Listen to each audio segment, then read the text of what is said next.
বাবার দেয়া সন্তানের জন্য শ্রেষ্ঠ উপদেশ। কখনো কাউকে কমলা, কাজের লোক বা বুয়া বলে ডেকো না।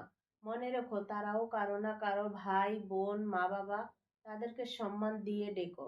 এমন কিছু করো না যার জন্য তোমার এবং তোমার পরিবারের উপর আঙুল ওঠে।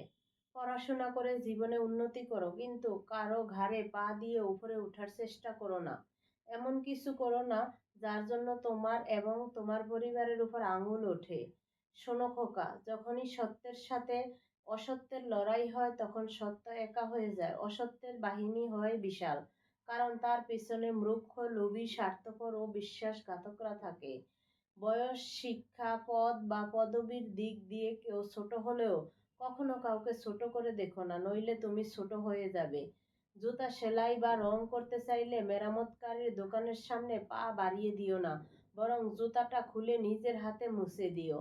তোমার কি আছে তোমার গায়ে লেখা নেই, কিন্তু তোমার ব্যবহার বলে দিবে তোমার পরিবার কোথায় আছে, কেমন আছে।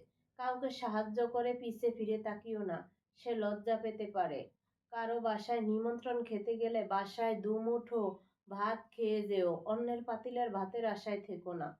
কারো বাসায় খাবার নিয়ে সমালোচনা করো না, কেউ খাবার ইচ্ছে করে অসৎ করার চেষ্টা করে না। ছেলে হয়ে জন্ম নিয়েছো, তাই দায়িত্ব এড়িয়ে যেও না। বড় হওয়ার জন্য নয়, মানুষ হওয়ার জন্য চেষ্টা করো। সব সময় ভদ্র ও নর্মভাবে চলো এবং কথা বলো, কিন্তু অন্যায়ের সাথে আপোষ করো না। কখনো মায়ের কথা শুনে বউকে এবং বউয়ের কথা শুনে মাকে বিচারের কাঠগড়ায় দাঁড় করিও না। কাউকে ফেলতে পারবে না তুমি।